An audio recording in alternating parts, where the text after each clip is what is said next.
All right, guys, welcome back into another episode of To The Show Baseball Podcast. I am your host, Andrew Parker, and I did have my trusty co-host on this episode. I had Hayden of the Toronto Blue Jays on. For our guest today was Nick Sogard.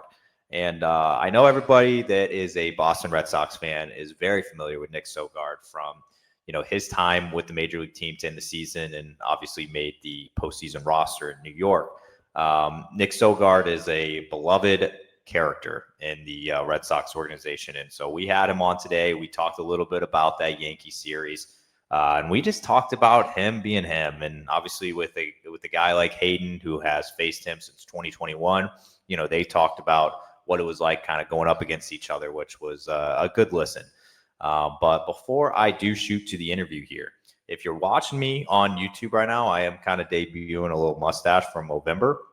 Or if you're listening on Spotify or Apple Podcasts, please like and subscribe. It helps us out a ton. We're making a push on the YouTube. The YouTube's a fairly new page, so I'm trying to grow that subscriber count a little bit on there. So if you can, it would be greatly appreciated. But I will quit blabbering, and without further ado, let me shoot you on to the interview with Nick Sogard.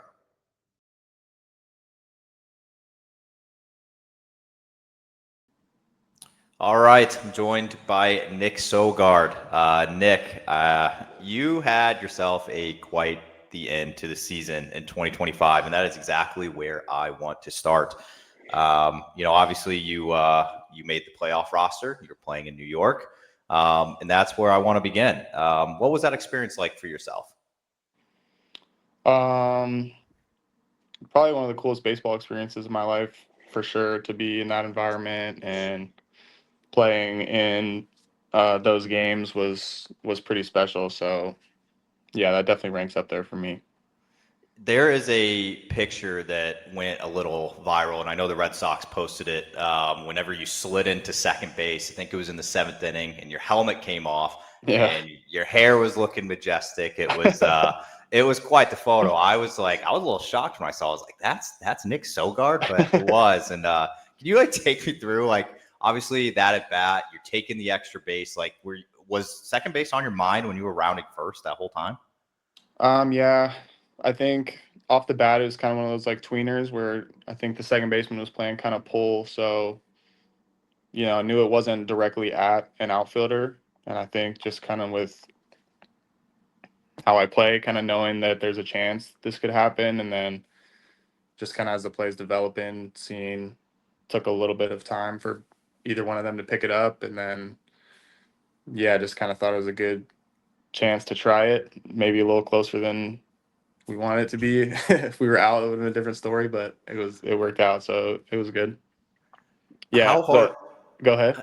No, I was going to ask you, just being in Yankee Stadium and having and doing that on the fly, how hard truly is that? I think for people like myself, who's obviously never played a Yankee Stadium, or any of the fans listening, how truly hard is that whole situation from the at bat to making that decision while you're rounding first? How truly hard is that? Yeah, I personally felt very comfortable throughout.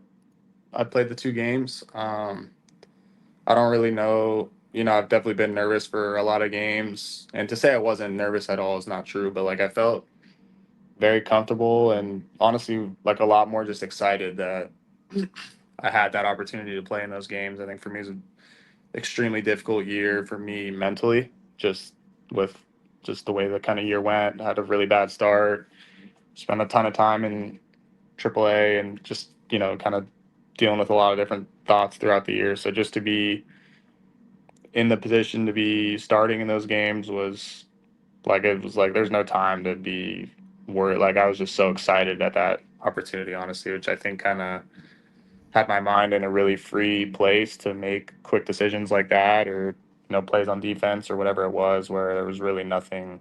I felt very in control of what was going on, which was fun. Well, you brought up AAA there, and that this is where I'm going to shoot it to Hayden here for a second, because I did have a question for him, because he is a guy that has plenty of experience facing you. I know we were talking a little off here. You guys have started, you guys have faced each other since 2021. So you guys are a little familiar with yourself. I think Hayden's probably a little familiar with you in the box. So Yeah. Hayden, I want to ask you, just as a guy who has faced Nick over the years and has had the opportunity to either get him out or, you guys were kind Had a of lot of those opportunities. Yeah. So Hayden, can you kind of talk to the people about what it's like to face Nick Sogard? Yeah, so it's actually funny because when I say this, he's gonna be like, "There's no way." I don't really like it because I know that he's fast. So like in my head, it's like I don't want him to get on first base. Like I can't let him get on first base. So I'm like, what can I do? What of my pitches? What can I get? One, either weak contact, early count, or what can I challenge him with? And I feel like he's Nick's a patient hitter. Now every now and then he'll ambush, and like that's the hard part of pitching, where it's like, okay, well, the one time I'm gonna lay one in there, he goes, and then it's never a good result. So I feel like it's how can I get ahead, but then it's how can I really for him, it's like how do I not fall behind, and kind of just mixing, I think I've thrown a couple like sliders, and I think it kind of throws him for a loop because on the Right. report there's absolutely zero. I Yeah. don't really throw them. It's fastball changeup. And Right. it's funny because like he'll tell you he knows it's coming. Like he knows it's Yeah. coming. He knows the changeup or fastball's coming. Yeah. But I think I just try to do a good job of kind of going in and out, north and south, and just kind of keeping him on his toes. But um, I think it just goes back to Double A. Like at first, it was just like, oh, let's just throw the changeups and see what. Because I remember like facing Nick and then like David Hamilton, and it's just like see if I can get him like pop up or swing and miss or just I don't know something that can get him off the base. Um, and then as he just kind of got farther in our careers, it's harder because like we know each other. So now I got to start throwing fastballs and counts that I would throw changeups or vice versa. But yeah, I mean it's always fun. It's kind of weird because I always joke with certain guys. It's like if you play in the international league, the travel's great, but you play the same 5 teams. And if you play them in Double A, you're going to play them in Triple A, and Yeah. next thing they're going to play For them in the big leagues, and we're going to face each other another 20 times probably. Yeah. Yeah, that is interesting actually that you, Nick, will you take that as a compliment that he says you're fast? Yeah, I like that. That's good to hear. I mean, I'll never forget. I'll never forget this year. Um, I came back from injury and we were playing, and you hit a ground ball, and Yep. I was like, at first I was like, okay, probably not turning two, but like force out at second, turn Yeah. around. We're playing a shift. Yep. I don't know why, whatever shift, and then you went to second, and I was like, I was more shocked that not that you did it, more shocked that it happened because I was like, wow, that ball wasn't hit very hard. Like it wasn't hit one, hit hard, No. two, it just like it kind of just shocked me, and I was like, all right, well, and like we always knew, like even in Double A, it was like you and Hamilton would always like if you guys got on base, you're probably running. Like that was just kind of the thing. Which I mean, the Blue Jays we try to like keep guys from running like the higher levels, but the good runners and like the good base runners are still going to go. So just for like me, it's always try to keep like those speed guys, whether at the top or bottom of the order, like off the bases. Yeah. The fact That's my only career hit off you is a Is it weak ground double? ball at the middle, and it's a double. Yeah. That's So I went back and looked because I was telling my hitting coaches every time you'd be on the mound, I'd be like, hey, I'm like 0 for 20 off this dude. Like this is gonna be the one. I swear to God, every time before I'd go up. So I went back and checked, and I was 0 for 11, I think. So now I think I'm 1 for 12. I remember there was one game I punched you. It might have been 2 times in the series, but the second time I froze you on a fastball in, and like as I would remember like kind of getting the ball back, like I looked back and you were just like head down, and I was like, and then I talked to Shug the next day, and he's like, dude, he came back in and was just like, I can't do it. Yeah. I remember specifically there's one I bat where I'm like, because prior to, I will say this year, in my entire career, I haven't hit changeups very well at all. So it's just a terrible matchup. Like this was the first year of my career where I actually started to like have pretty good success against changeups. And I remember there'd be times where like, all right, I'm just sitting on this changeup this entire at bat. I know it's coming, and then you'd throw me like 2 heaters and a slider, and I'd strike out, and I'd be like, all right, there's never a shot with this guy. Like I'm just it's not gonna happen. Yeah, no, it's funny when I do that because in my head it's like kind of like that chess match. So like you have to kind of play it, Right. especially when it's like a reliever 3-pitch guy. Like this is what it's got. You're Right. probably gonna pick out 2 of the pitches that he's probably gonna throw the most, eliminate the third one, if he, dots up the third one in the corner, you tip your cap and you move on. But Right. I mean, it's just one of those. I think, like I said, it's just sometimes you kind of gotta take a chance. And like for me, the slider, it's a hard cutter to lefties, but slider back foot isn't really a thing. But like sometimes I have to take a chance because if not, you guys are just gonna sit fastball changeup, and Right. I'll never get another strikeout. Yeah, that's true. Nick, you brought up something interesting that I wanted to ask about. Obviously, you said that up until this year, you had not really hit or seen changeups too well. Like, how does a hitter change that? I guess for people at home that maybe are like, oh, he just couldn't hit the fastball very well. Like, how does a hitter overcome that and start hitting those pitches well? Yeah, right-handed, I hit changeups fine. I think mainly just from the left side, I hadn't hit him as well. I think a lot of that was kind of just mechanical stuff that I'm still working to improve upon, specifically on that side of the plate. But yeah, I mean, there would even be times where, like with Hayden, for example, his changeup's really good. It's not just like a laid in there changeup. So there'd be at bats where in previous years I could sit on it and he'd throw it and I wouldn't damage it just because I just struggled with that pitch. So it's like kind of something where I think just with mechanical improvements and just continued at bats to continue to see the shapes and stuff like that, started to get a little bit better this year and keep building on that. Well, I'll tell you this. Nobody show any of these clips to David Hamilton because Hayden was grouping you and Hammy together with the speed aspect. With speed. I'll let him know. That's I nice. still can't get over that one. Yeah. That's David Hamilton's one of the fastest guys I've ever seen. I will play. say, Nick, he is faster than you, but I feel like you guys were the two that always get on base. It was like, hey, that's fair. Don't let these two guys get on base. Because I always feel like, at least at the beginning of the year, I just remember from AA, like it was like David led off, and then you were like 8 or 9, but it was if you got on, he got on. It was like double steal both times, and it was like a triple. And I was like, this isn't fun. All right, I had to go back and look. You did have 16 stolen bags this year in Worcester. I'm not giving you enough credit, but I know David is obviously stealing every single time he's on base. Yeah. He's like 50 plus guy. I'm right there though. I'm right there. You are. All right. I'd never heard anybody group you guys together on that, so I did appreciate that, Aiden. I'm all in on that. All right, Nick, something else I wanted to ask you about. So obviously you are known for being a guy that plays every single position on the field besides pitcher and catcher, which I do want to see you pitch someday. Yeah. But so you're playing everywhere, which included a fairly new position this year, which is first base, which you got a lot of time in the big leagues at. So that's what I wanted to ask you about. How was playing first base this year? Because I know you weren't too. I know you started playing it a little bit in 2024, but not a whole lot. You had more exposure this year. So what was that experience like for yourself? It was definitely challenging. I think with every day that went on, I got more comfortable. Literally, like the first couple days. I mean, I've played it in spring training and I played it in Worcester, and I've done these things, but I don't have much time in the big leagues as is. And then now I'm in the big leagues playing first base. You know what I mean? It's like it felt like things were moving pretty fast, to be completely honest with you. But now with every day that went on, it was more and more comfortable. I think I truly feel pretty good anywhere on the field with a glove on. Like I really don't mind bouncing around.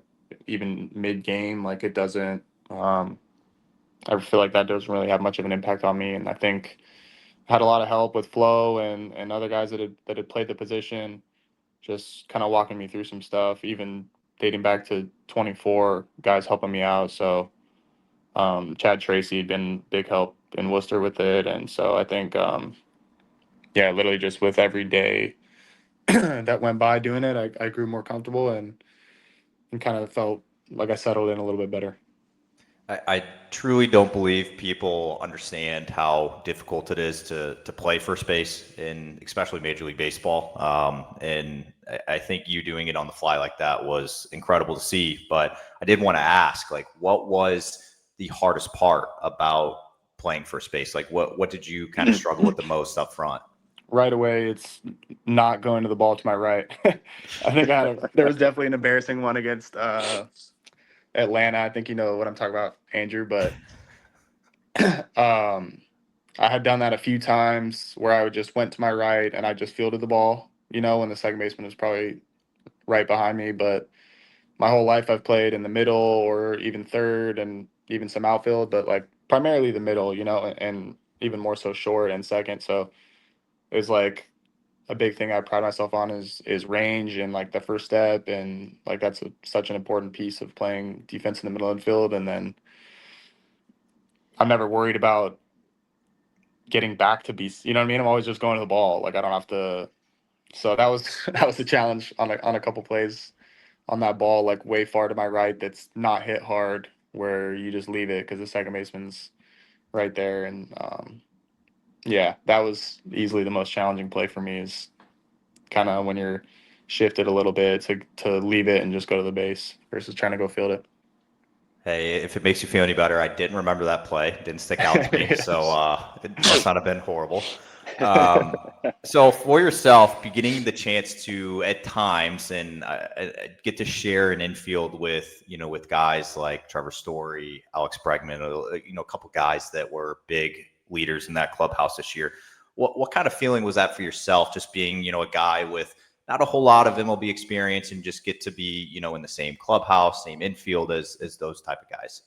Yeah, pretty surreal. I think, especially in those playoff games, I took a lot of time just looking around at the stadium. I just thought it was such a cool atmosphere. I found myself on defense in timeouts or whatever, just looking around a lot.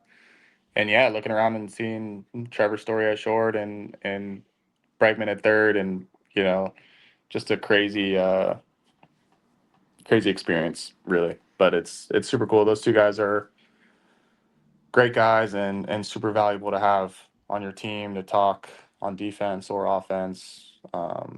Just personable, so definitely a valuable experience.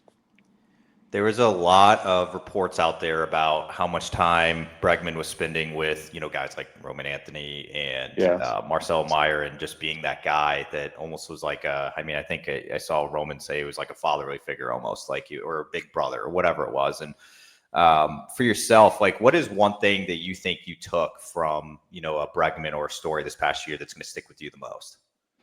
I'll go with Bregman. I think just seeing the way he prepares for the game, specifically in box, like the detail that he goes into preparing for the game the next day is like, I mean, I haven't had a ton of time in the majors, but that's one of the most impressive things I've seen. I think, you come into a report before the game, a hitters meeting, and the coaches kind of go over their stuff, and he'd say something like, "Oh yeah, this guy's only thrown two right on right changeups, and they were both in like 2022 in like a 2-1 count." So like you can throw that out. It's just like stuff like that where like this dude just watched hours of film the night before to have something like that.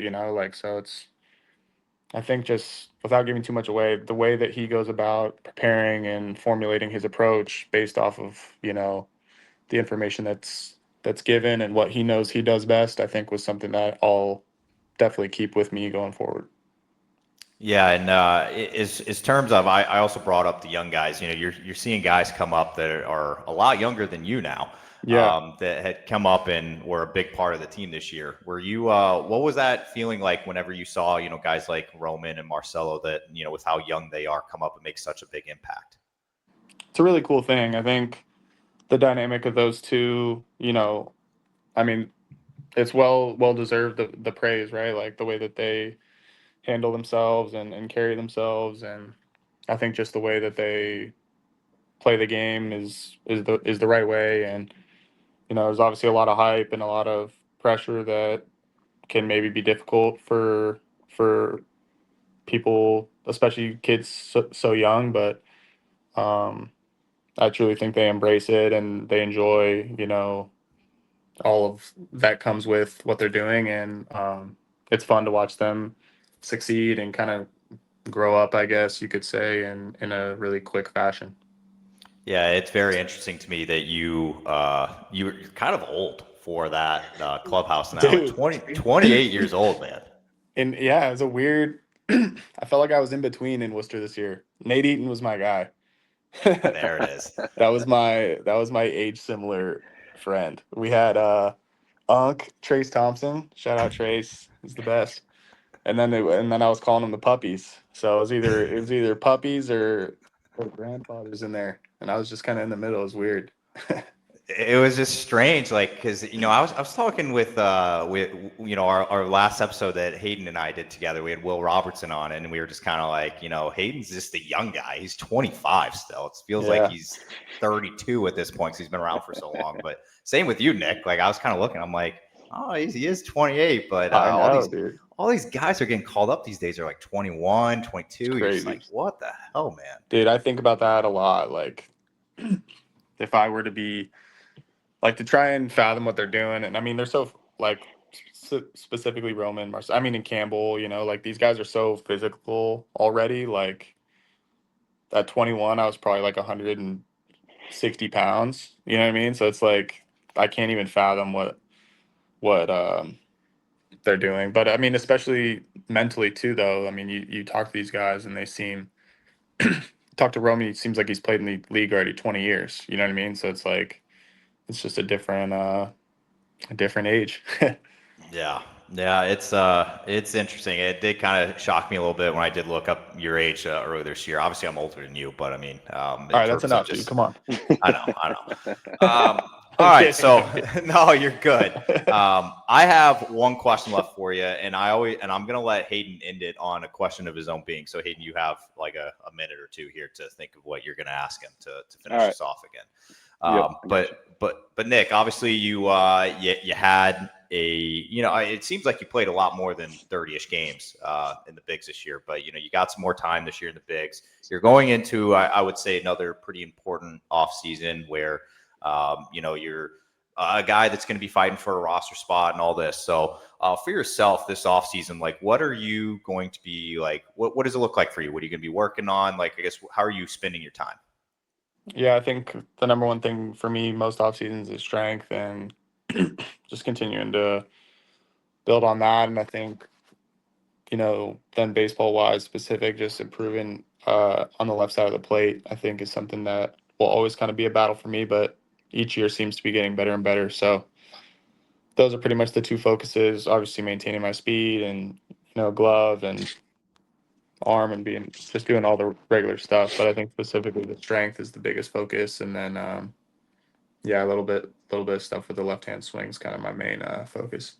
Are you keeping the first baseman mitt ready for yourself, or is that on the shelf this offseason? I'll keep it ready, but we'll see. I'm not gonna say anything else. We'll see. Okay. All right, Hayden. You're the last question here. Take it home. Yeah, no. So, real quick, if I remember right, I remember when you got called up.